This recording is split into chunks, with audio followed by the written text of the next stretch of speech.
Então, gente, olha só, boa tarde. Vamos começar hoje a falar sobre um tema importante que, no primeiro momento, parece não dizer muito respeito à nossa pediatria. Mas, de acordo com a aula, vocês vão ver mais na frente, é um tema extremamente importante porque o diabetes médio da infância, ela é um diagnóstico muitas vezes, a gente faz na primeira manifestação de diabetes, é da infância até a adolescência, e muitas das vezes já se abre um quadro grave, pode ser um quadro grave de certa acidose diabética. Como assim, professor? Eventualmente, o quadro evolui, as pessoas não têm um diagnóstico prévio, a criança não tem um diagnóstico prévio e abre um quadro de descompensação. E nós médicos, antes de pediatra médicos, precisamos estar preparados para fazer um diagnóstico preciso de um quadro de descompensação diabética. Ok? O diabetes médio tipo 1 é a segunda doença crônica mais comum da infância, enquanto o tipo 2 vem aumentando devido à incidência de obesidade infantil.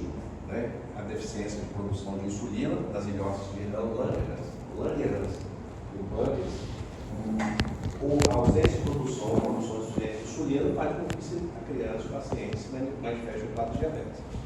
Na maioria das vezes, é o pediatra que faz o diagnóstico no consultório ou na emergência. O tratamento e acompanhamento é feito pelo especialista. Ok? Então, aqui é diabetes tipo 1 e tipo 2. O tipo 2 é mais relacionado à resistência à insulina, né? Mas na infância e na adolescência tem se manifestado mais porque a obesidade infantil hoje é um grande problema de saúde pública. Bom, passando rapidamente, mas relembrando, vocês conhecem bem, já tiveram aulas sobre diabetes, a deficiência de produção de insulina ou a ausência de produção de insulina no organismo vai gerar situações, mecanismos de compensação. O organismo, o nosso corpo, ele vai reagir a essa ausência de insulina ou diminuição da insulina, fazendo com que se haja uma via alternativa para que essa glicose esteja disponível a nível celular. Então, o que acontece? Com a diminuição da insulina, a gente vai ter o aumento da glicose plasmática, cujo aumento de glicose plasmática nós teremos, por conta disso, o aumento da diurese osmótica, que tende a fazer um quadro de hipovolemia. Essa hipovolemia tende a diminuir a filtração glomerular, porque tem a baixa da pressão a nível renal e tendendo a aumentar a hiperglicemia. Paralelo a isso, a gente tem a participação de hormônios, dos chamados hormônios contrarreguladores, né? Glucagon e outros, fazendo que haja glicogenólise, né? A lista do glicogênio para ter uma via alternativa de produção de glicose, a gliconeogênese, formação de glicose a partir da via alternativa, para poder haver compensação. E a utilização da diminuição da glicose a nível muscular também fará com que haja essa tendência à compensação. Nós temos aqui então os hormônios contrarreguladores, o glucagon, com a diminuição da insulina, aumento do cortisol, aumento de catecolaminas e aumento do hormônio do crescimento. Como eu já falei há pouco, a diminuição da insulina tende a fazer aumentar a proteólise, gliconeogênese, glicogenólise e a partir da lipólise, a partir da produção da lipólise, a geração de ácidos graxos livres e uma tendência da formação de aumento da cetogênese, das cetonas. Daí a questão da possibilidade de descompensação. Daí o nome cetoacidose diabética que vai mais à frente. Então, revendo, diminuição da insulina, tem o aumento da glicose plasmática, nós temos o aumento da glicose plasmática, por via alternativa, aumenta a formação de corpos cetônicos. Aumento da glicose plasmática, aumenta a diurese osmótica, tende a desidratação, aumento de fósforo, formação dos corpos cetônicos, tende a formar um quadro de acidose metabólica. Ok? E aí a gente vai ver a chamada tríade das polis, poliúria, polidipsia, poliúria, o próprio nome está dizendo, aumento do volume urinário, das perdas urinárias, volume urinário. Polidipsia.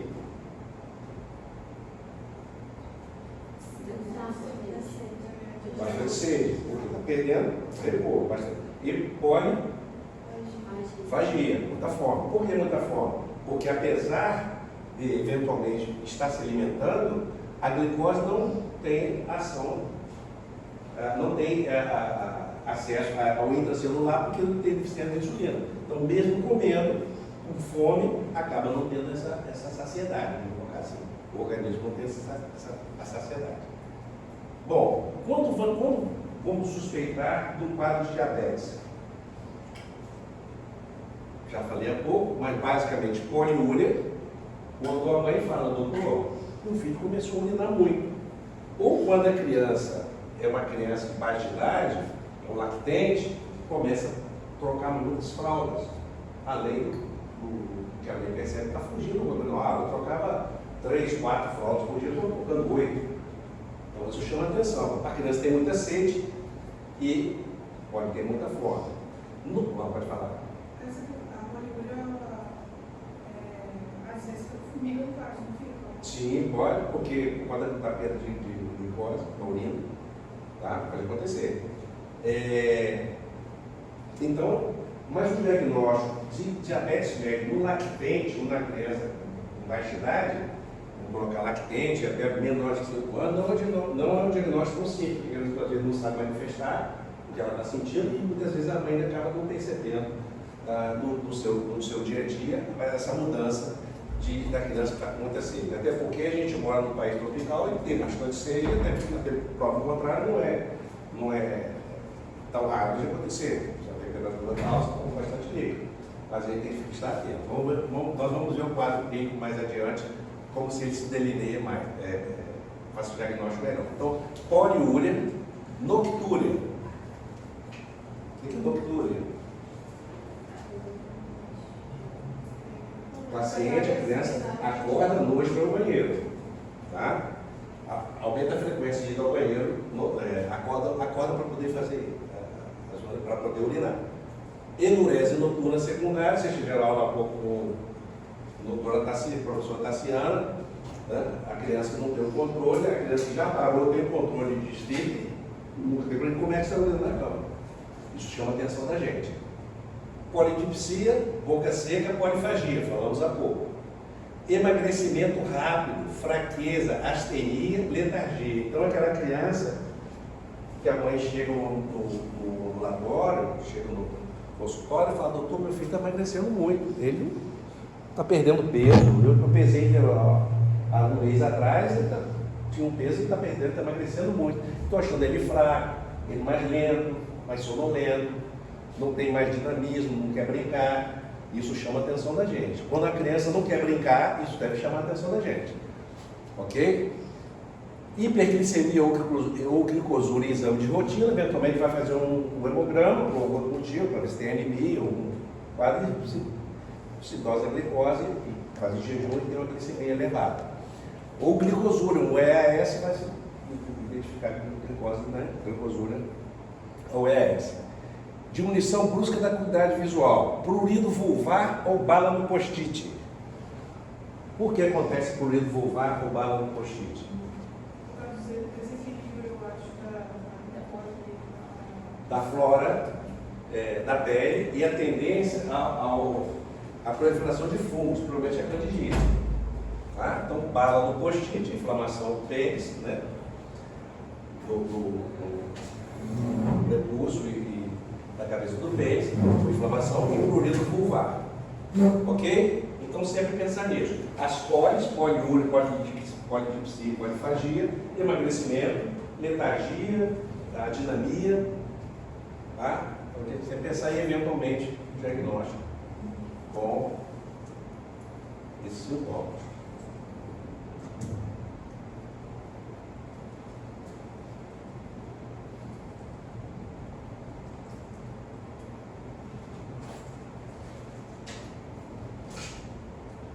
Bom, sinais e sintomas relacionados ao diabetes mellitus. Também podem cursar com proteinúria, infecções urinárias ou cutâneas de repetição, neuropatia periférica, paralisia oculomotora, principalmente com o cometimento dos pares cranianos, 3 pares, terceiro, quarto, sexto. Caiu uma pergunta boa no concurso ou numa prova, né? Quais os pares cranianos que costumam eventualmente ser acometidos no diabetes mellitus? Terceiro par craniano, óculo motor. Quarto par craniano, troclear. Sexto par craniano, abducente. Muito bem. Doença vascular aterosclerótica, ulceração crônica nos pés. Aí já é um paciente com mais idade, eventualmente. Mas, eventualmente, se não tiver um diagnóstico preciso, começa a ter uma ferida ali, não cicatriza, vai fazer o diagnóstico de diabetes mellitus. Bom, como confirmar diabetes mellitus na infância, que não é tão diferente do protocolo que se faz diagnóstico no adulto. Glicemia maior que 200 mg por decilitro associada aos sintomas. Por exemplo, se eu tenho glicemia 210 e tenho um paciente, uma criança com poliúria, polidipsia, polifagia, praticamente eu vou com diagnóstico de diabetes. Porque ela já tem uma glicose alta, uma glicemia de jejum e tem clínica, ok? Então, glicemia maior que 200 associada aos sintomas ou pela presença de 2 ou mais dos critérios abaixo. Posso não ter mais de 200, não ter sintoma, mas posso ter uma glicemia de jejum maior que 126. Glicemia maior ou igual a 200 após 2 horas no teste oral de tolerância à glicose, com 1,75 gramas por quilo em paciente com menos de 40 quilos ou 75 gramas em paciente com mais de 40 quilos de destrozol. Então, após o uso de destrozol, 2 horas depois, a gente vai fazer esse teste de tolerância à glicose e vai fazer esse diagnóstico. Ou se a hemoglobina glicada for maior que 6,5%. O que é a hemoglobina glicada? Por que ela é importante? Ela vai ter histórico de glicose dos últimos 3 anos. Perfeito. Por meio da hemoglobina glicada, eu vou ter uma perspectiva, eu vou ter uma ideia de como tem se processado o metabolismo da glicose nesse paciente nos últimos 3 meses. A fração da hemoglobina glicada à glicose. Então, na hora que se idosa e ela tem um percentual maior de 6,5%, é bem provável que eu esteja diante de um paciente com diabetes. Então, o valor normal é abaixo de 5,7%. 5,6, ou menos 5,7. Então, a hemoglobina glicada faz parte e é importante no diagnóstico. Então, se eu tenho a glicemia maior que 200 com sintomas, ou 2 ou mais desses critérios, aqui nós temos 3, se eu tivesse, por exemplo, um teste de tolerância à glicose, a glicemia de jejum maior que 126, ou as 3, ou glicada mais 6,5 e de jejum maior que 126, eu já tenho um diagnóstico de diabetes mellitus. Você não vai permitir no seu, né? Oi? Você não vai permitir no seu. Pode ser, mas basicamente pelo protocolo, esse aqui é o bastante para a gente já definir. Ok? Ele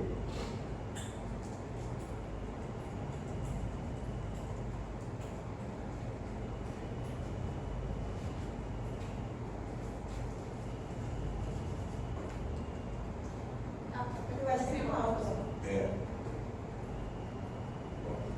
Bom, cetoacidose diabética. Nós estamos, então, falando de uma patologia consequente à outra. Nós temos o quadro de diabetes médico, podemos fazer o diagnóstico como a criança se apresenta clinicamente com esses quadros que a gente falou anteriormente. Mas o grande temor nosso é esse paciente abriu um quadro chamado cetoacidose diabética. Vamos ver agora do que se trata. Ok? A cetoacidose diabética é a urgência endócrino-metabólica mais comum na infância. É a primeira manifestação da doença em cerca de 30 a 40% das crianças e adolescentes. Quadro de maior gravidade associado à descompensação do diabetes tipo 1, médio do tipo 1. Então, a gente tem que estar atento a esse quadro, que muitas das vezes a criança vai chegar, seja no ambulatório, seja no pronto atendimento, sem nenhuma história de diabetes, e vai abrir o quadro, uma prima descompensação, que a gente chama, de cetoacidose diabética. Como esse quadro se manifesta? E por que ele se manifesta? Fatores que levam à descompensação. 30 a 40% dos casos de cetoacidose diabética estão relacionados a quadro infeccioso. O estresse físico e emocional também pode estar como um fator desencadeante. Altas doses de glicocorticoides, antipsicóticos e algumas drogas imunossupressoras. Aqui no caso, a obstrução da bomba de infusão contínua subcutânea, já no paciente já tem um diagnóstico de diabetes. Outras causas, pancreatite, trauma, ingesta excessiva de álcool. Então, quando a gente tem um quadro de descompensação levando a cetoacidose diabética, a gente vai buscar qual o fator que é desencadeante. Em todo paciente com cetoacidose diabética, devem ser avaliados os possíveis fatores desencadeantes. E somente quando esses forem afastados, considera-se tratamento irregular como fator causal. Ou seja, a gente vai buscar se não é um quadro infeccioso, se não tem estresse emocional, estresse físico, uso de ingesta excessiva de álcool, algum trauma, pode estar relacionado a fator desencadeante. Não achando nenhum desses fatores desencadeantes, a gente vai, no caso, se tiver um diagnóstico prévio de diabetes, eventualmente o tratamento regular não está sendo feito adequadamente. Em 2 a 10% dos casos, não é possível identificar o fator precipitante. Cetoacidose diabética, importante isso aqui. A nossa aula hoje é sobre diabetes médios, claro. Para se ter cetoacidose diabética, você tem diabetes médios. A atenção maior nossa deve estar relacionada à cetoacidose diabética em função do potencial de gravidade que esse quadro tem. Tá? Inclusive, poder levar à morte. Então, se eu não faço o diagnóstico preciso, se eu não estou atento ao avaliar um paciente, nós vamos ver daqui a pouco o diagnóstico diferencial, eu posso estar colocando em risco a vida desse paciente porque eu não fiz o diagnóstico preciso. Tá? E requer uma urgência, já vimos aqui, uma urgência metabólica e que precisa do diagnóstico o quanto antes e principalmente a terapia mais precocemente possível. Então, critérios clínicos. Critérios clínicos. Como a gente já viu, pelo critério clínico, desidratação, respiração acidótica e alteração do sensório. A desidratação é porque mesmo que acontece na descompensação diabética,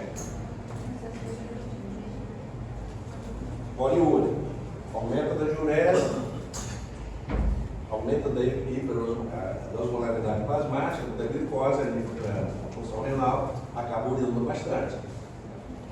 Tá? Com a perda da glicose pela urina, com perda de volume, e a gente vai ver mais à frente também, muitas vezes a questão de vômitos tão frequentes, o paciente tem que se desidratar. Por que respiração acidótica? A gente falou um pouco.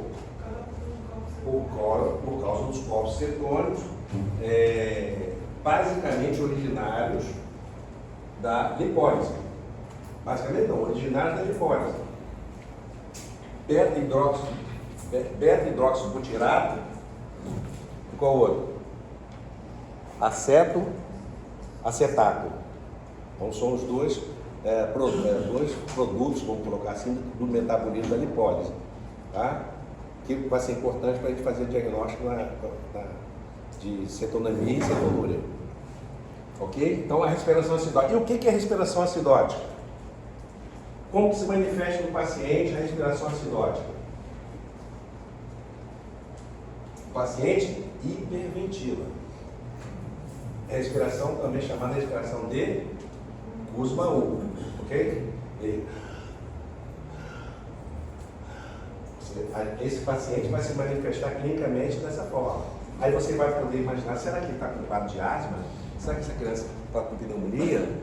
Não, pode ter asma, pode ser pneumonia, pode, mas também pode ser cetoacidose diabética. Ele hiperventila. Então, os critérios clínicos da cetoacidose diabética: desidratação, respiração acidótica e alteração do sensório. Ele tende a fazer letargia, tende a fazer, o sistema nervoso tende a ficar, ele tende a ficar mais, um sensório mais deprimido. Então, essa desidratação, respiração acidótica e alteração do sensório. E os critérios laboratoriais: glicemia maior que 200, pH menor que 7,3 e bicarbonato sérico menor que 15 mEq por litro. E cetonomia e cetonúria. Então, critérios clínicos: desidratação, respiração acidótica, alteração sensória. Laboratoriais: glicemia maior que 200, é bem verdade que alguns autores falam 250 e 300. pH, esse aqui é importante, pH menor que 7,3 e bicarbonato menor que 15 mg. E cetonomia e cetonomia. Bom, a gente já comentou aqui, mas só para reafirmar, a gente entendeu a fisiopatologia. A lipólise: mobilização de ácidos graxos para gliconeogênese hepática e liberação de cetonas. Ok? Produção de cetonas, beta-hidroxibutirado e acetato ultrapassa a capacidade de tamponar dos álcalis orgânicos, gerando acidose metabólica. Desidratação, vasoconstrição periférica, respiração anaeróbica. Quando a gente fala que tem respiração acidótica, é porque o paciente hiperventila para compensar a acidose metabólica. Então ele hiperventila para fazer fazendo alcalose respiratória, que é um mecanismo de compensação. Então ele tem respiração acidótica porque ele está hiperventilando para tentar compensar a acidose metabólica. Ok? pH, HCO3 quando sou PCO2. Lembra dessa fórmula? A fórmula de Henderson, Racilbacter. Mas basicamente o pH, HCO3 sobre PCO2. Se eu hiperventilo para tentar eliminar mais gás carbônico, eu tendo a diminuir e essa relação não tem no pH ficar mais baixo, para poder aumentar, diminuir a fração de PCO2 para aumentar o pH, um mecanismo de compensação. E o HCO3 é o bicarbonato, sistema tampão do nosso organismo, ok?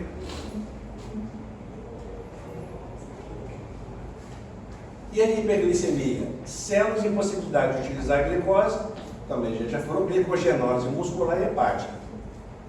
Acaba fazendo mais hiperglicemia. Glicemia maior que 180 mg por decilitro excede a capacidade máxima de absorção de glicose no grupo proximal, gerando glicosura e a chamada de diurese osmótica. Poliúria, perda de água livre e eletrólitos, polidipsia. Então a perda de volume urinário vai dar mais sede, vai ter perda de eletrólitos, tudo em função do aumento da glicose. Então, eu já tenho aumento da glicose em função, aumento da glicose plasmática em função da deficiência de insulina. Aí o organismo, não entendendo o que está acontecendo, vai para um mecanismo alternativo de glicogenose, gliconeogênese, proteólise, lipólise e acaba complicando mais ainda a questão da hiperglicemia. Porque, na verdade, você precisa de insulina para colocar a glicose na célula. Ok? Existe uma condição que a gente chama de cetoacidose euglicêmica. Como assim? Como é que pode ter cetoacidose euglicêmica? Euglicêmica seria normal. Pode isso, professor? Pode. Quando o paciente é diabético, ele se descompensa.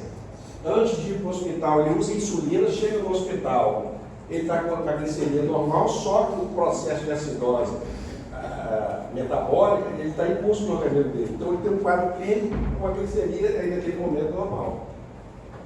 Então você chega, mas como assim? Não é essa acidose que nós damos normal? Não, tem que ver. Tomou glicemia, tomou insulina de devagar?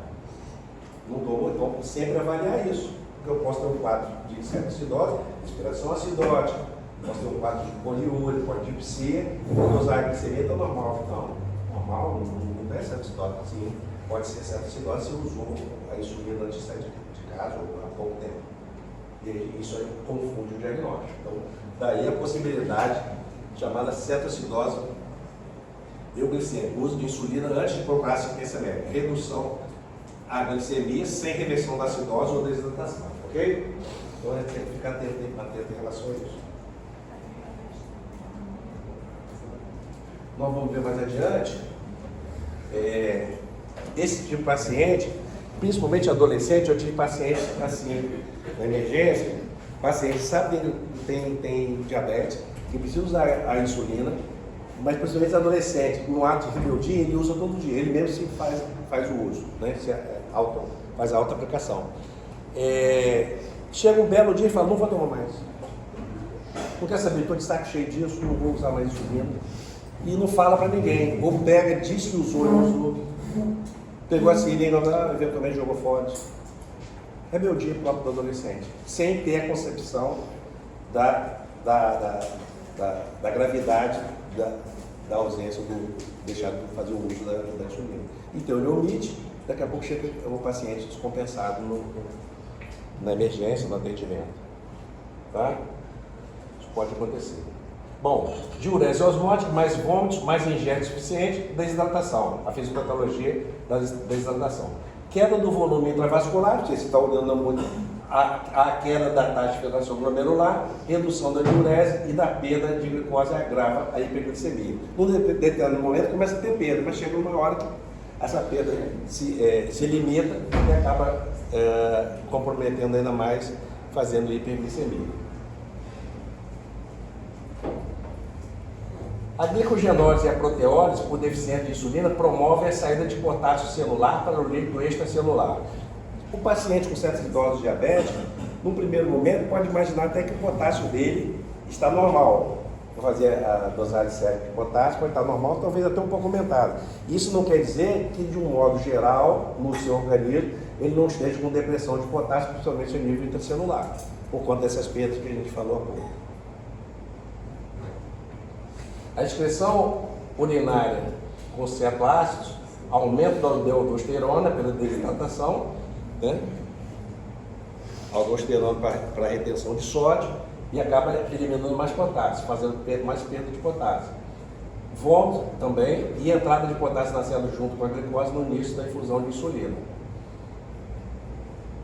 No diagnóstico de acidose diabética, o potássio sérico pode estar normal ou aumentado. A acidose provoca a saída do potássio no meio intracelular para o extracelular, entretanto, o potássio corporal total está diminuindo. Cálcio, aí já os distúrbios metabólicos relacionados a certa acidose diabética, tá? Cálcio, correção da acidose durante o tratamento de certa acidose diabética, mas a melhora da taxa de filtração glomerular, tendência à hipocalcemia. A utilização de fosfato no tratamento dos pacientes com certa acidose diabética também está relacionada à hipocalcemia.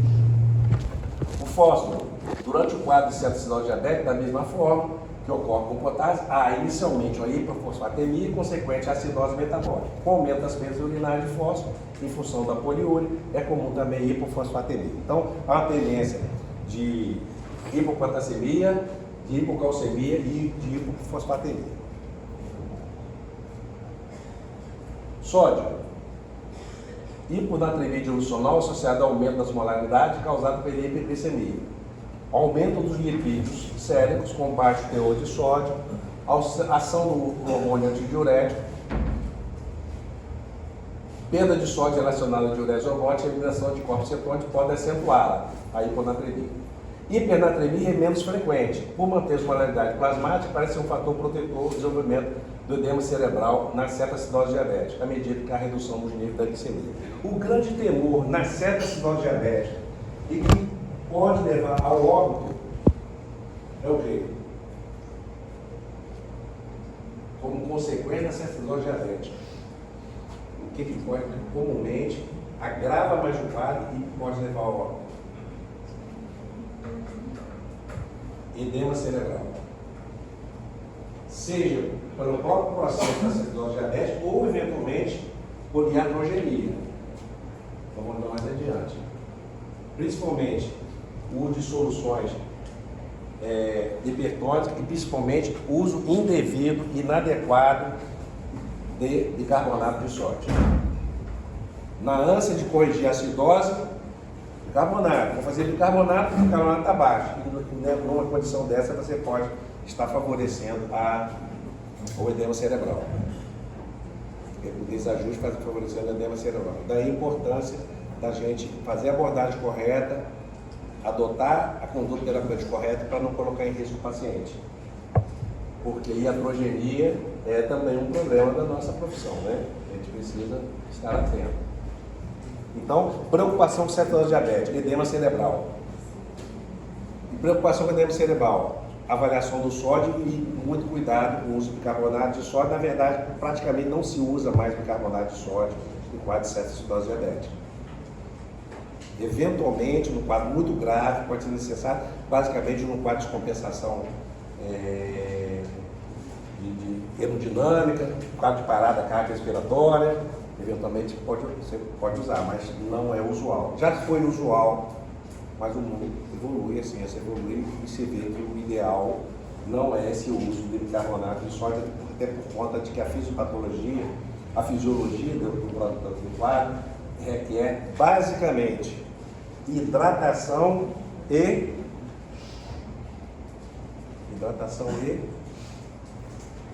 eu preciso para poder reverter esse quadro. Eu tenho um quadro de acidose diabética.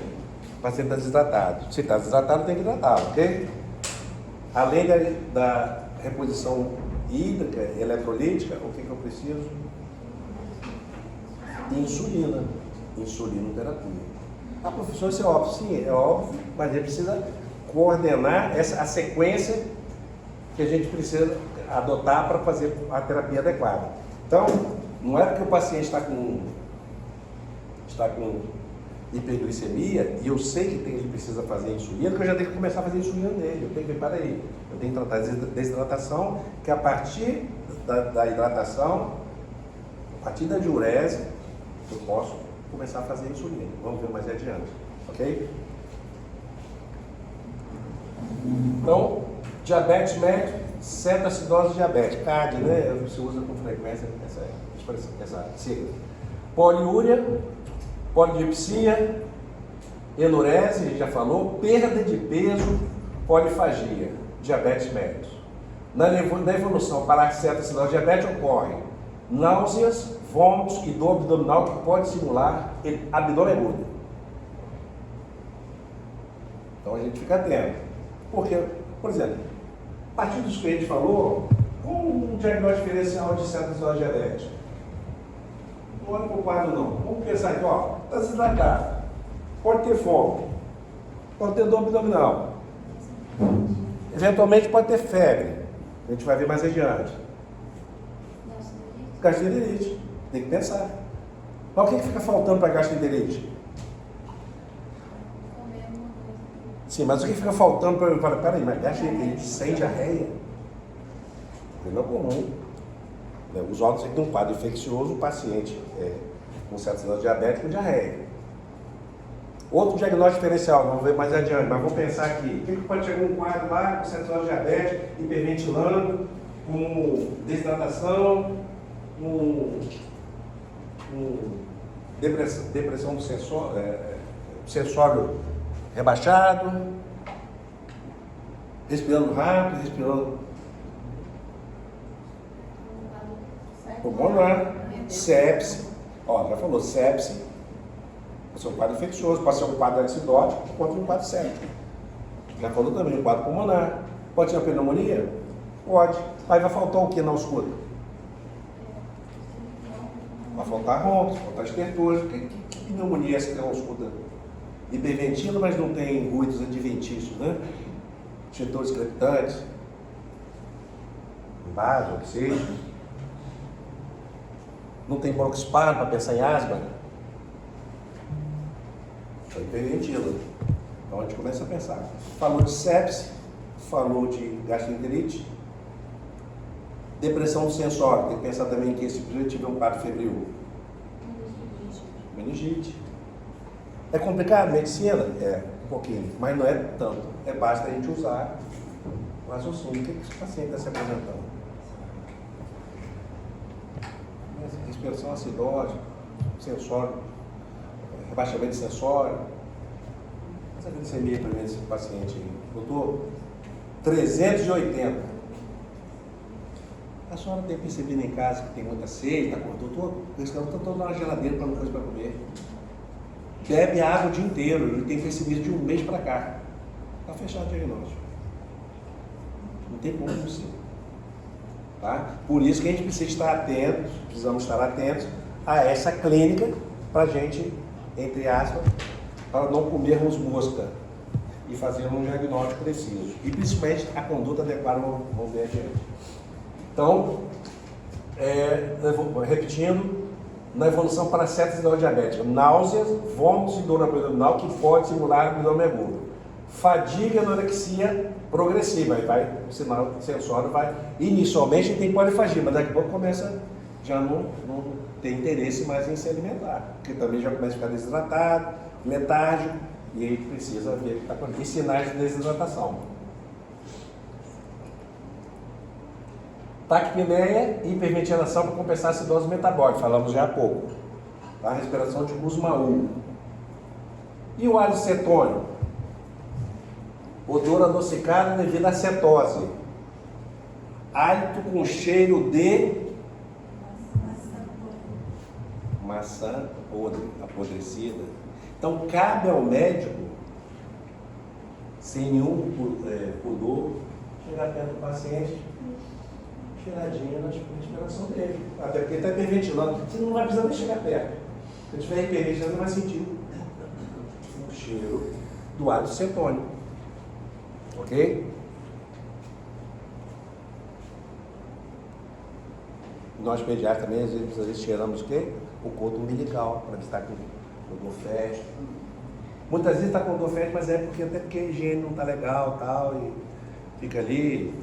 Nossa, o bico mexer não usa um álcool 70%, não faz na hora do banho, não seca direitinho, aí vai entrando ali uma secreçãozinha e fica com um cheirinho. Mas de um modo geral, você vai fazer a avaliação, se está hiperemiado e tal, e você tem odor fétido. Eventualmente, quando eu saindo do foco, eventualmente você está no laboratório de ginecologia, aí vai colher o material, aí na hora que colhe o material, também o olfato precisa funcionar no médico. Se tiver odor de peixe podre, qual germe?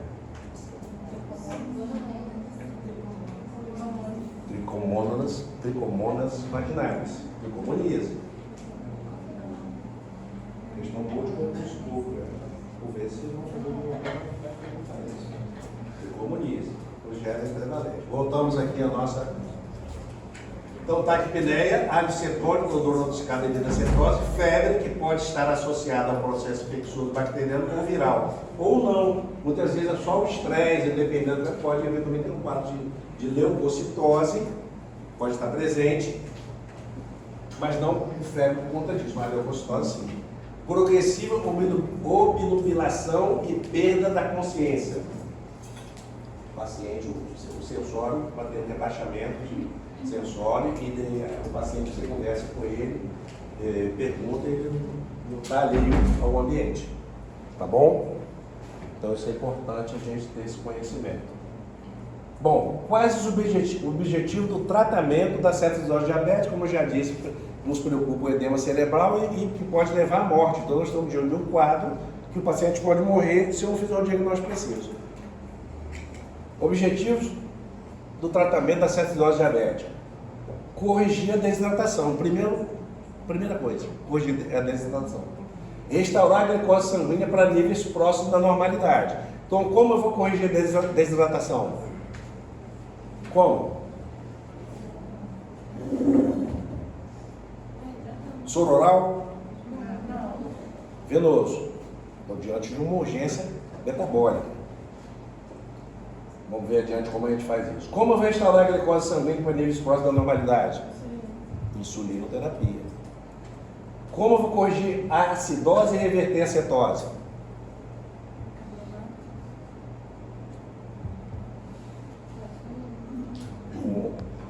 Hidratando o paciente e fazendo insulina para ele. É assim que eu vou corrigir. Mas na verdade está aumentando. A tendência é essa. A tendência é essa. Na hora que eu começo a hidratar o paciente, começa a entrar a glicose na célula, com o uso adequado da insulina. Ele começa a ter o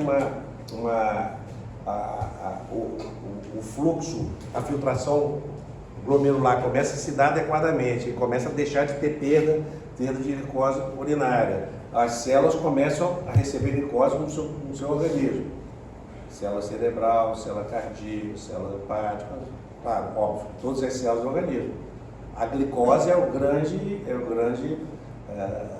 substrato, vamos colocar assim, de energia do nosso corpo.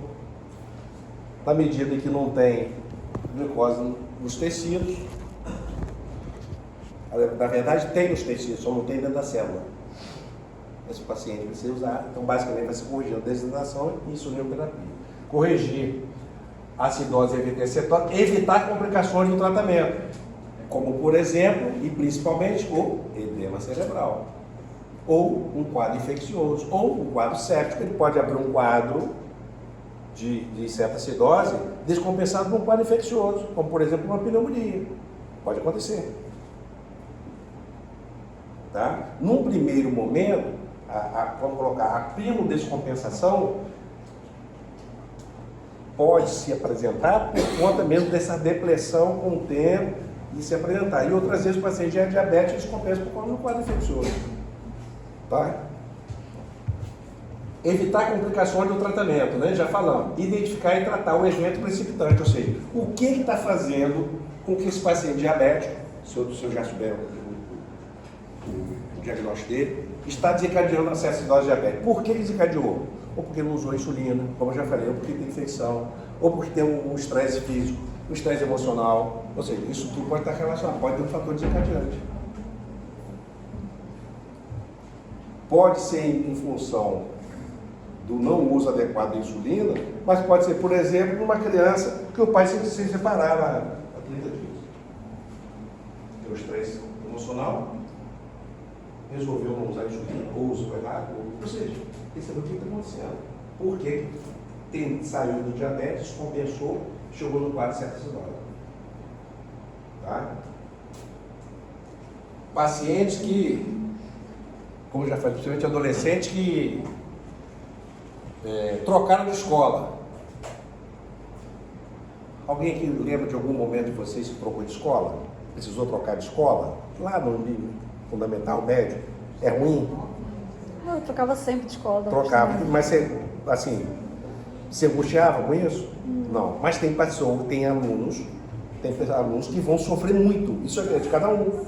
Não necessariamente trocou de escola, então vai, porque você pode ter uma facilidade de fazer novas amizades, mas tem gente que tem ali, o amigo, a amiguinha ali, trocou de escola, trocou o professor, gostava desse professor, gostava da minha turma, não é mais a turma, foi outra turma. É muito comum a gente ver crianças desajustadas por conta de troca de escola, de turma. Pode acontecer. Separação. Tá? Quer ver outra coisa? Um exemplo. Perdeu o pet, morreu. Perdeu o pai, perdeu a avó, perdeu o avô, que era muito ligado. Isso tudo pode descompensar. Um estresse emocional. Tá? Então, identificar e tratar o evento precipitante, até para que não se repita. Daqui a pouco você está de acidose, melhorou, daqui a pouco vai estar de novo aqui com acidose, porque repetiu, não identificou o que aconteceu. Bom, como tratar? Suporte ventilatório raramente é necessário, raramente, mas pode acontecer. De ser necessário, um quadro muito grave, uma certa acidose grave, mas não é comum. A necessidade de acesso venoso, 2 acessos calibrosos, porque um vai ser para quê? Para hidratar. O outro vai ser para quê? Para insulinoterapia. Então precisa ter o acesso, 2 acessos. Sonda nasogástrica pode ser necessário, assim como sonda vesical também, no caso de coma. Na maioria das vezes não, mas pode ser necessário.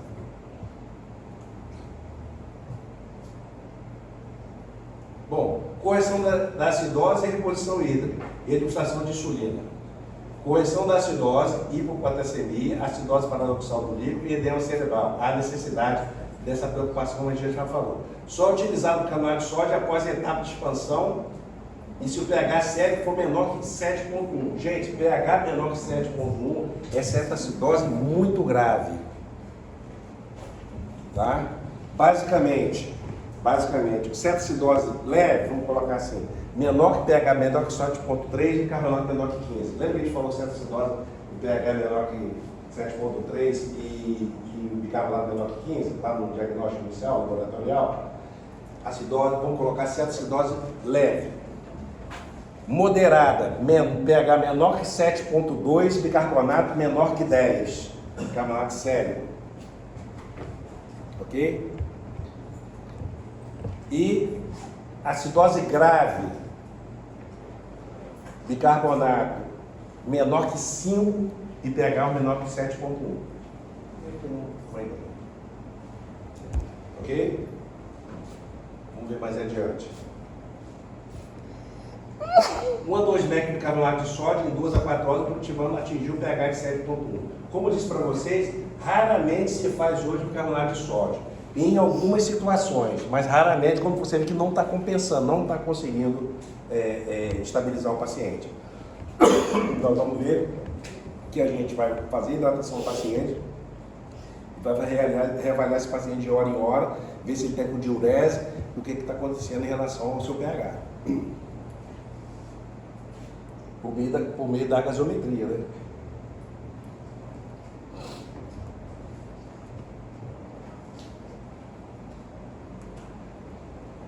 A queda da glicemia deve ser gradual. O que quer dizer isso? Ó, a glicose está em 380, 420. Não vamos baixar essa glicemia. Lembra que a gente não pode, e a preocupação do nosso edema cerebral, a gente não pode fazer insulina, não vamos fazer insulina logo para poder abaixar essa glicemia. A gente deve tentar abaixar essa glicemia. Alguns autores falam de 40 a 90, outros falam no máximo 100 miligramas, 100 miligramas a cada hora. Então não tem essa necessidade de fazer uma dose alta de insulina para baixar logo a glicemia, porque essa não é a questão. Há necessidade do organismo se equilibrar. Senão eu posso fazer o uso da insulina e ter uma queda muito mais brusca da glicemia, além da questão do edema cerebral, questão que é outro problemão, que é a questão da hipoglicemia. Então a gente precisa ter atenção, essa queda de glicemia deve ser gradual. Limite 75 a 100 miligramas por decilitro hora. Alguns autores falam 40 a 90, mas geralmente acima de 50 a 100. Tá? Aqui fala de 75 a 100 miligramas por hora. Expansão volumétrica. Estão lembrados da aula de desidratação? Expansão. 10 a 20 ml por quilo de soro fisiológico IV em 30 minutos a 1 hora. Se tiver com sinais de choque, fazer em 15 minutos. Sinais de choque. Paciente desidratado, sinais de choque. Taquicardia, hipoperfusão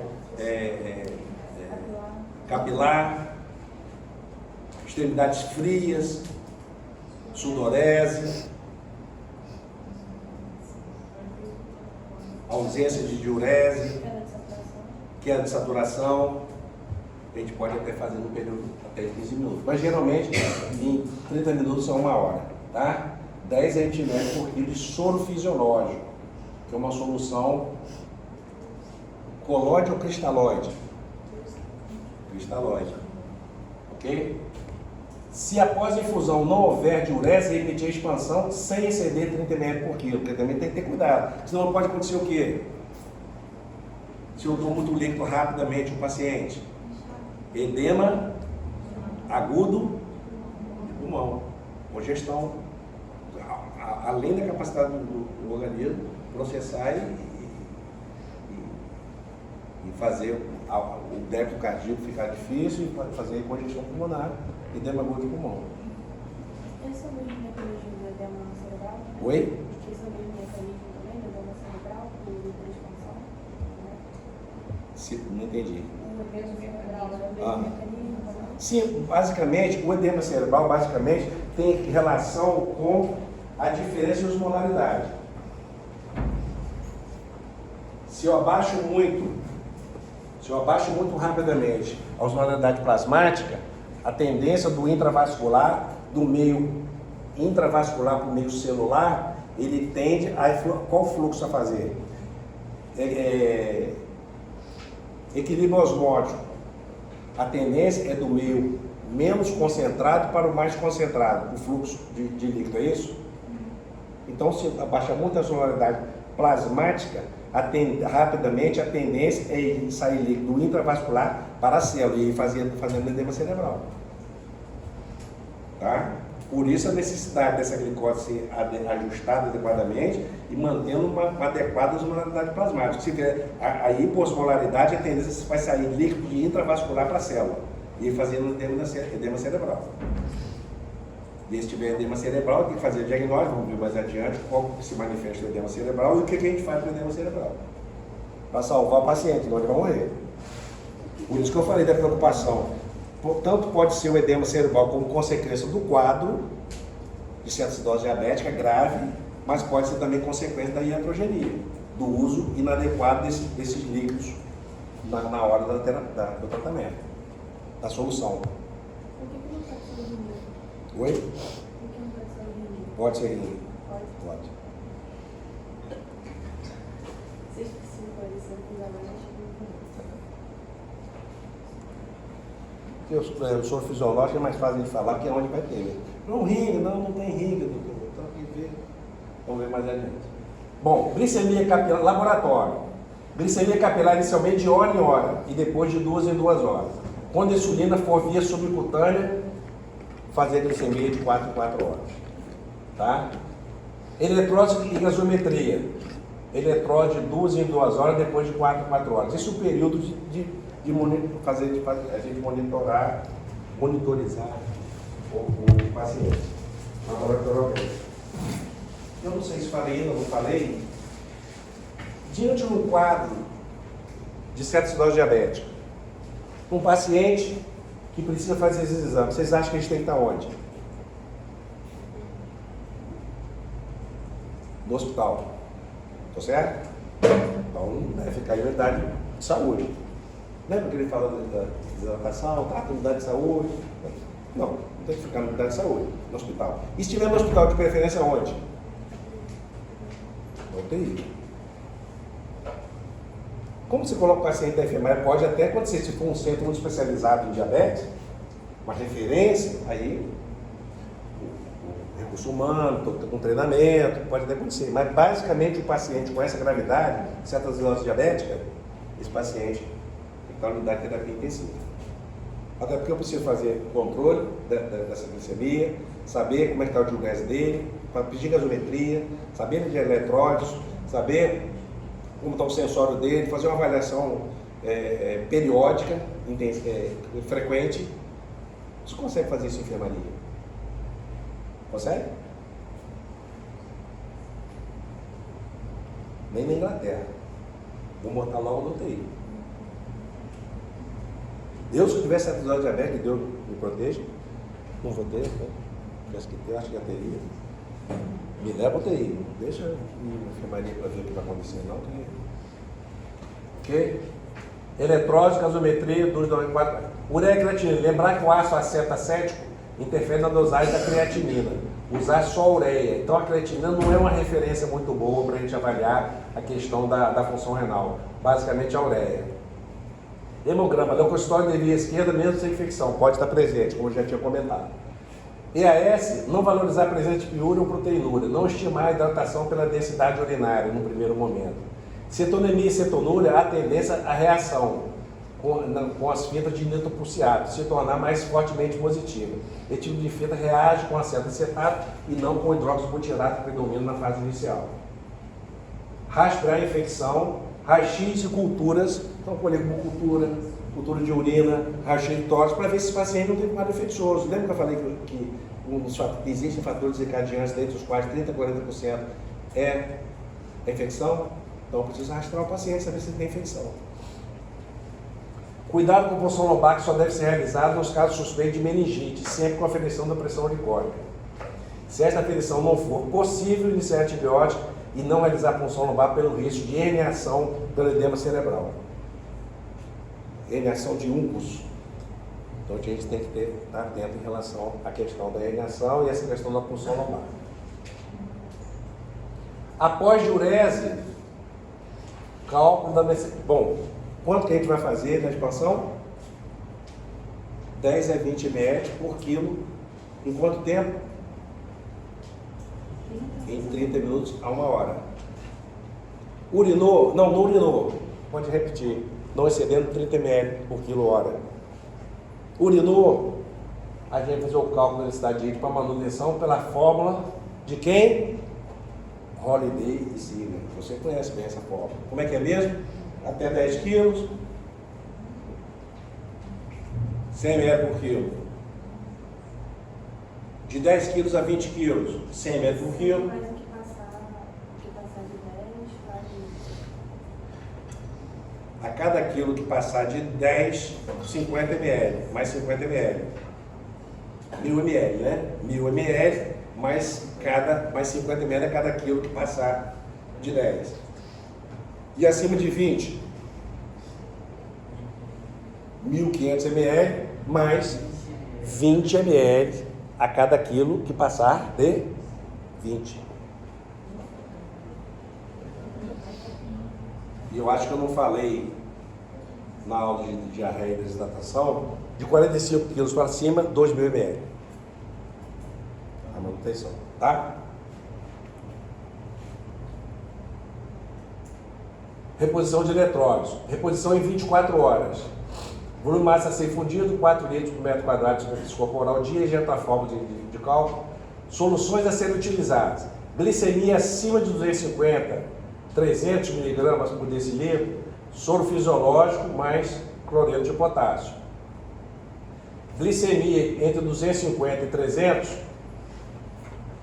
soro glicofisiológico, a gente chama 1 para 1 mais cloreto de potássio. Se ainda houver acidose e a glicemia for menor que 200, soro glicosado a 5 ou 10%, objetivando manter a glicemia acima de 120. Então, essa intenção nossa é colocar essa glicemia acima de 120, não abaixo de 120. E a gente vai dizer que o paciente está com hipoglicemia se ele tiver glicemia menor que 60. Ok? Cloreto de potássio. Necessidade de vida diária, já falamos da questão da forma de Holiday e Ziegler, mas as perdas. 1/3 nas primeiras 6 horas, 1/3 nas próximas 6 horas e 1/3 nas últimas 12 horas. A gente pode fazer o potássio 20 a 40 mEq por litro. Se o potássio tiver menor que 4,5, 40 mEq, maior que 4,5, 20. Se tiver potássio maior que 6, aguardar a queda para fazer a reposição. Eu não vou fazer logo potássio, eu tenho um potássio com 6,2, vou fazer potássio. Não, calma, vou me hidratar, não faz potássio ainda, tem esse potássio baixar mais. Bom, a gente já falou, acesso a EV exclusivo para infusão de insulina. E como a gente vai fazer essa insulina? Insulina regular, insulina chamada insulina simples, insulina regular, ela é insulina de ação intermediária, ultra rápida, existe insulina de ação ultra rápida, insulina regular de ação rápida. A insulina NPH de ação intermediária, tá? E existe de ação lenta também. Depois a gente vai ver, até escrever. Insulina regular via EV e bomba de infusão, 0,1 unidade por quilo-hora até a resolução da acidose. O que é a resolução da acidose? pH maior que 7,3, pH maior que 15, cetonemia menor que 1 millimol por litro. Na verdade, cetonemia não é tão fácil a gente achar no laboratório. Faz cetonemia. Basicamente, a gente se conduz muito pela cetonúria, pelas fibras. Tá? Então, gente, a dose de insulina, repetindo, 0,1 unidade por quilo-hora até a resolução da acidose. Tá? Como a gente faz o preparo dessa solução? 150 ml de cloreto de sódio a 0,9%, soro fisiológico, adicione-se 15 unidades, 15 UI, unidades internacionais de insulina regular. Cada ml vai ter 0,1. Aí vai ser 0,1 por quilo-hora. Como a diluição ficou aqui, cada ml vai ter 0,1. Então vai ser 1 ml por quilo-hora ou 0,1 unidade por quilo-hora. Por exemplo, dessa solução, do paciente de 20 kg seria 20 ml. Entendeu? Ficou complicado. Vou pegar 15 unidades de insulina regular, diluir em 150 ml. Cada ml vai ter 0,1 unidade. Que terá 0,1 unidade em cada ml. Então é 1 ml por quilo-hora, então em uma hora será 20 ml.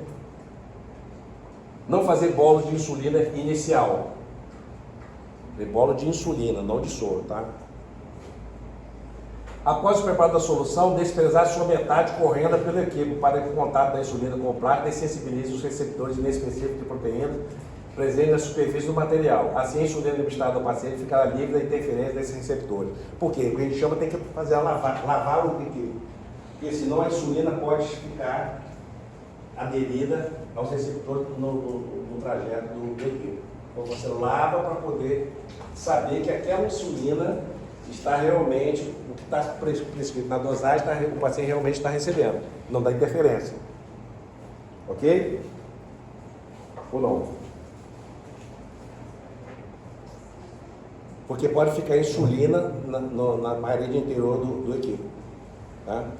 Por isso aqui fala que o contato de insulina com o plástico dessensibiliza o receptor inespecífico de proteína presente na superfície do material. Aí vai ser realmente a dose correta a ser administrada, o paciente realmente vai receber essa dose.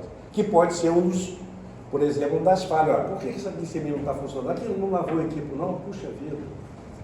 O paciente não está recebendo a dose que deveria receber.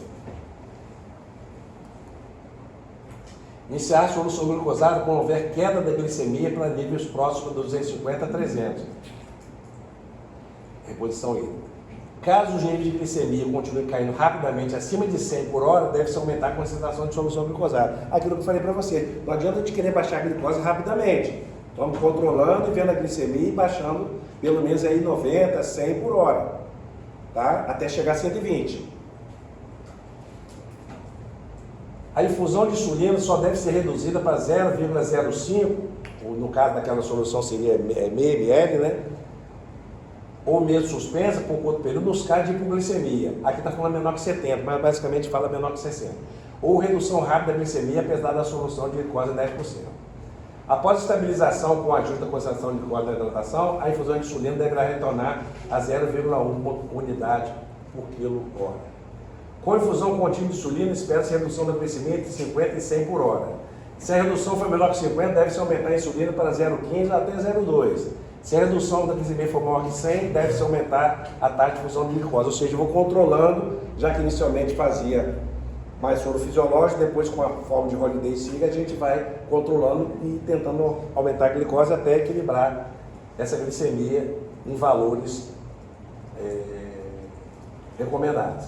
Se a redução da glicemia for maior que 100, deve-se aumentar a taxa de fusão de glicose. Manter a glicemia próxima a 200. No tratamento de acidose diabética, não solicitar nível de glicemia mais baixo que este. Então, ir próximo a 200, 180, ficar por ali, mas não baixando menos que 120. Tá? A insulina regular pode ser subcutânea de 4 a 4 horas, de acordo com as glicemias. Se tiver que 150 a 200, posso passar a glicemia de infusão para subcutâneo. Nós vamos ver daqui a pouquinho. Nessas doses, 0,1 unidade por quilo, no máximo de 4 unidades. Se tiver maior que 200 a 300, 0,15 a 0,2. 300 a 500, 0,2 a 0,3. Acima de 500, 0,4, no máximo de 14 unidades. Por quê? O paciente, ele já pode estar com essa glicemia mais alta, mas já está com a diurese, e você pode eventualmente controlar dessa forma. A tendência é ser níveis mais baixos, quando chegar fazendo a insulina venosa, esse não está a glicemia nesse nível aqui. A tendência está entre 300 e 200. E abaixando depois até em torno de 200. Após normalização da acidose com pH maior que 7,3 e bicarbonato maior que 15 e cetonemia menor que 1 miliosmol por litro, fazer a transição da venosa para a subcutânea. Diminuir a taxa de fusão de insulina para 0,05, reduzindo o gotejamento da solução de insulina pela metade para 5 ml hora. Aplicar a insulina regular 0,1 unidade por quilo subcutâneo. Suspender a infusão EV de insulina 20 a 30 minutos após a administração subcutânea. Faz o subcutâneo, depois de 30 minutos depois para tirar a insulina venosa.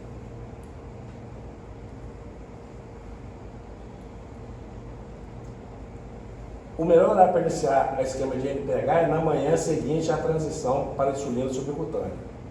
Casos novos, calcular 0,05 por quilo dia, 2 terços fazendo pela manhã e 1 terço à noite. Bom, aqui tem muitas informações de dosagem, mas basicamente, para dizer para vocês, o objetivo da aula é vocês entenderem da importância desse diagnóstico, como se apresenta um diagnóstico de uma criança com diabetes médio e, como consequência grave de diabetes médio, a certa acidose diabética, e quando tem que estar atento para fazer o diagnóstico preciso. E saber que, basicamente, a gente trata a acidose diabética com essas duas condições: hidratação, no primeiro momento, tem diurese e depois insulinoterapia. Nunca insulina de saída para depois fazer. Hidratar ou fazer ao mesmo tempo. Calma. E aquilo que a gente falou, vamos baixar essa glicemia de modo paulatino e não de uma dose excessiva, para não trazer consequência para o paciente.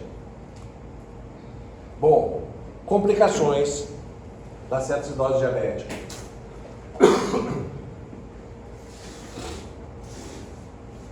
Choque cardiovascular, a gente já falou. Por conta de quê? Desidratação. Choque hipovolêmico. A gente falou que era um pouco, extremidade fria, confusão, enchimento capilar lento, taquicardia, né? Oligúria. Tratamento sorofisiológico, porque o choque é hipovolêmico. Acidose severa, causa desidratação e copo cetônico, lipólise basicamente. Né? Tratamento sorofisiológico e insulina. Hipopotassemia, troca iônica entre os meios intracelulares e poliúria. Urinando muito, perde potássio, essa troca iônica se interfere. Qual é o tratamento? Acrescentar potássio ao fluido de hidratação. A gente vai precisar usar potássio, porque já tem espoliação de potássio. Lembra que eu falei no início que eventualmente o potássio no cérebro está até normal, mas o potássio corporal está baixo, o ponto do potássio celular. A tendência na hora da insulina, da glicose passar ao meio intracelular, também o potássio também ocorreu o mesmo mecanismo. Né? Complicação terrível, edema cerebral, pressão osmótica, vai depender da relação da osmolaridade entre e extracelular. Se tiver edema cerebral, tratamento manitol, aqui com GM não, é 1 mg por quilo rapidamente. Tá?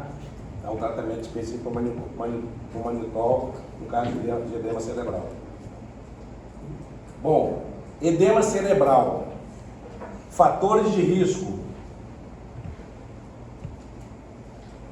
Pacientes com menos de 5 anos, especialmente menores de 2 anos. Alguns de vocês não estavam na aula quando eu falei lá no iníciozinho, que muitas vezes é difícil fazer diagnóstico de pacientes lactentes até pré-escolar. 2 aninhos, 3 aninhos, fazer o diagnóstico de diabetes. Então a mãe vai trazer informação, por exemplo, que a criança está perdendo peso, ela está trocando fralda da criança com mais frequência, que não trocava aquele número de fraldas, e a criança com muita sede, ou seja, ficar atenta a essas informações. Tá? Então, a perspectiva de gravidade de edema cerebral aumenta no caso da criança que tem menos de 5 anos, especialmente menor de 2 anos no quadro de cetoacidose diabética. Então, se eu tenho uma condição dessa aqui, eu tenho que ficar atento à questão do edema cerebral. Duração e gravidade dos sintomas antes do tratamento. Se ficou muito tempo sem tratamento, se esse quadro foi muito arrastado, e que condição que esse paciente chega para você ser atendido. Aí entra a questão que a gente falou da cetoacidose leve, moderada ou grave. Grave é pH menor que quanto? 7,1. Para ser cetoacidose, o pH deve ter abaixo de quanto? 7,3, 7,30. Né? E moderado menor que 7,2. E bicarbonato, para ser cetoacidose, normalmente está abaixo de quanto? 15. E se for moderado, geralmente está abaixo de quanto? Cetoacidose moderada? 10. E se for grave? Menor que 5. São referências que a gente tem. A ausência e aumento nos níveis de sódio durante o tratamento. Baixos níveis de PCO2. Altos níveis de ureia, a gente falou a questão da função renal, que a ureia é importante. Tratamento com bicarbonato de sódio, aqui no caso, falando bicarbonato de sódio. A gente tem que ter preocupação com esse tipo de solução. Uso de soluções hipotônicas. Por que soluções hipotônicas? E não por que solução hipertônica? Lembra que eu falei? Vou fazer solução hipotônica? O que eu vou fazer? Não vou aumentar a osmolaridade intravascular. Vai tender a acontecer o quê? Sair líquido intravascular para a célula, fazendo mais edema cerebral. Então, solução hipotônica é uma preocupação. A infiltração de grande quantidade de volume, maior que 4.000 ml por metro quadrado de hipoperfusão cerebral. Também são os riscos de edema cerebral. A gente já falou, manitol 0,25 a 1 grama por quilo a cada 12 a 4 horas, ou colorante de sódio a 3%, 5 a 10 ml por quilo a cada 30 minutos. Por que fazer isso? Para aumentar a osmolaridade intravascular. Manter sódio plasmático entre 150 e 160, suporte ventilatório, cabeceira a 30 graus.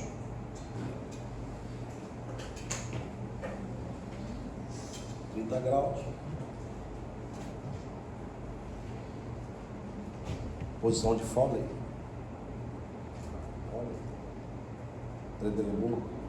Foley. Cabeceira 30 graus. E norma volemia. Cuidado com a volemia. Mas vocês vão tratar esse paciente aqui se vocês forem intensivistas. Não vai tratar um paciente desse na enfermaria. Vocês estarão numa UTI pediátrica. Mas por isso que eu estou colocando para vocês, é importante a gente saber com o que a gente está lidando. Chega a criança e fala, não vou ser pediatra não. Tá, você vai trabalhar lá em Simonésia. Simonésia é um município em Minas Gerais. Já ouviu falar? Já. Eu tenho um primo que é médico lá em Simonésia, que eu lembrei aqui agora. Olha, o estado do Rio de Janeiro tem 92 municípios, você sabia disso? Quem nasceu no estado do Rio de Janeiro aqui? Levanta o dedo. Então eu estou formando para vocês, Fluminense, que o estado do Rio de Janeiro tem 92 municípios. Quantos municípios vocês acham que tem em Minas Gerais?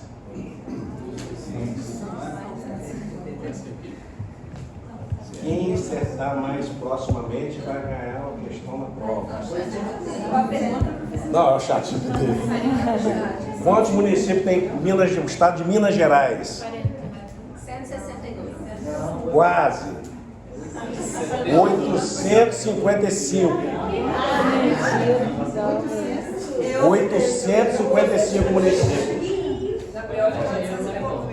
800 municípios assim, 10 mil, habitantes, 8 mil, 5 mil, 855 municípios tem no estado de Minas Gerais. Por que eu estou falando isso? Porque vocês podem fazer medicina lá, eventualmente, ou nesse país paizão de Deus, um país abençoado, e você está no município lá, e chega aquela criança lá, você é médico, não é pediatra, mas vai lembrar dessa aula, caramba, tem 20 anos, essa criança estando, eu estou perdendo peso, não, deve água pra caramba. Nossa, glicemia, pelo menos, o município vai ter glicemia capilar, 300, 450, direto com TI. Onde se tiver, né? Aí se não tiver, você vai salvar a vida da criança.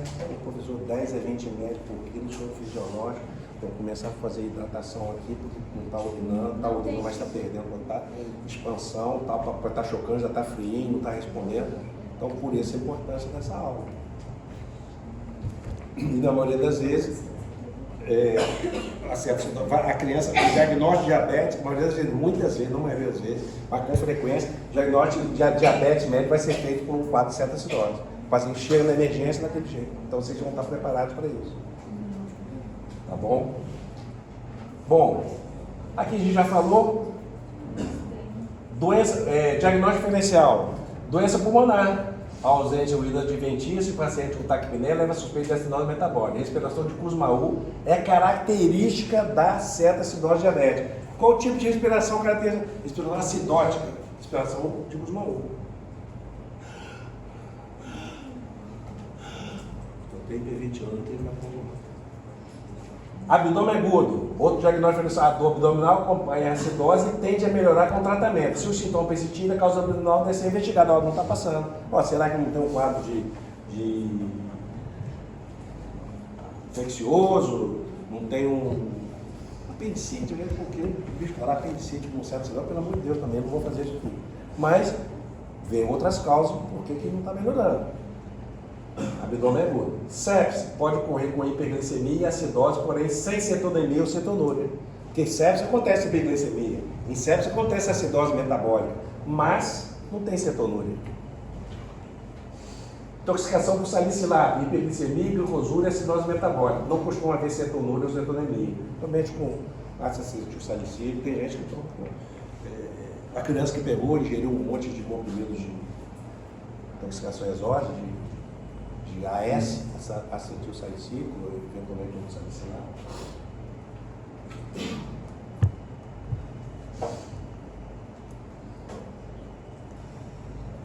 Monitorização. Vocês falaram que era 5h30? Que ia ter uma aula, é isso? Se dá para liberar até 5h30? Temos 10 minutos, né? Aí fica bom para vocês? Fica 5h30? Monitorização contínua do eletrocardiograma para detectar alterações de kaliemia e arritmia, a questão do potássio. A preocupação nossa também tem arritmia cardíaca. Hipokaliemia, ondas T aplanadas, aumento do intervalo QT, aparecimento de onda azul. Hiperkaliemia, hiperpotassemia, né, gente? É a mesma coisa. Ondas T altas, ponte aguda e simétrica, encurtamento do intervalo QT. Fazer oximetria, sinais vitais, TPR, PA, balanço unido, glicemia capilar. Avaliação neurológica pela escala de Glasgow. Detectar sinais de edema cerebral. Detectar a quantidade de insulina administrada, cetonúria em todas as micções até negativar o cetonemia de 2 horas.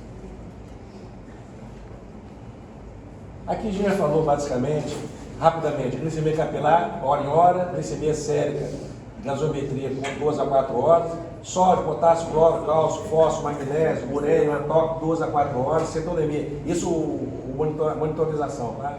Cetonemia, 2 horas disponível, cetonúria a cada diurese até normalização. Até chegar, ó, não tem mais cetonúria. Exames de hemograma, EAS, cultura, raio-x, hemocultura na admissão ou pela sintomatologia, para a gente identificar quadro infeccioso. TPR e PA, hora em hora, diurese, balanço hídrico, hora. Exame neurológico para avaliar sinais de edema cerebral.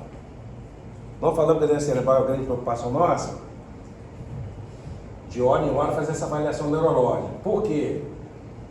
Eu posso ficar atento se tem história de cefaleia, vômitos, queda da frequência cardíaca, alteração do estado neurológico ou sinais focais, elevação da PA, queda da PO2, aumento de sódio com poliúria, diabetes insípido interrogado. Diarreia insípida é secreção inapropriada de quê? Hormônio antidiurético. Não é isso? Exatamente. Aqui a gente já falou moderada. Aqui já relacionando a acidose grave, leve ou moderada com a perda ponderal.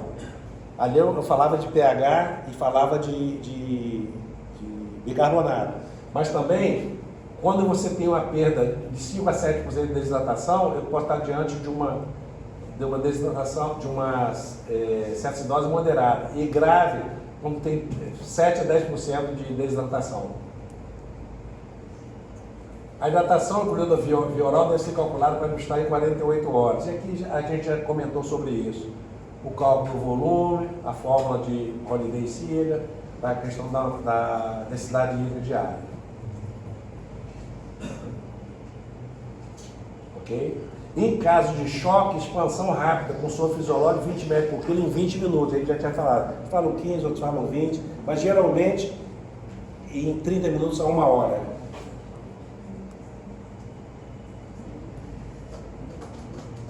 Aqui a gente já falou, soro fisiológico, primeiras 6 horas, o potássio, aqui a gente já comentou sobre isso. Da mesma forma, a insulina, já falamos, Iniciar 1 a 2 horas após a hidratação, perfusão contínua em dose baixa, evitar bolos de insulina, acesso em Y. Aqui já é outra forma de preparar 50 unidades em 500, como a gente falou, 150, 15 em 150, questão mesmo de relacionar. Manter a perfusão até melhora do cetoacidose, pH maior que 7,3 e bicarbonato maior que 15. Aqui a gente já tinha comentado sobre isso, iniciar líquido após a melhora do cetoacidose diabética, o paciente manifestar o desejo de comer.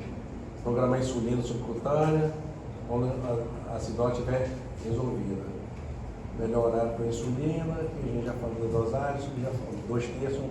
E aqui, para encerrar, os tipos de insulina, só deixei esse quadrinho aqui, a gente tem insulina de ação de ultra rápida, listron, aspartame e glulisina, a regular, ação rápida, NPH, ação intermediária, e ação mais lenta, glargina, detemir, degluteca e glargina 300.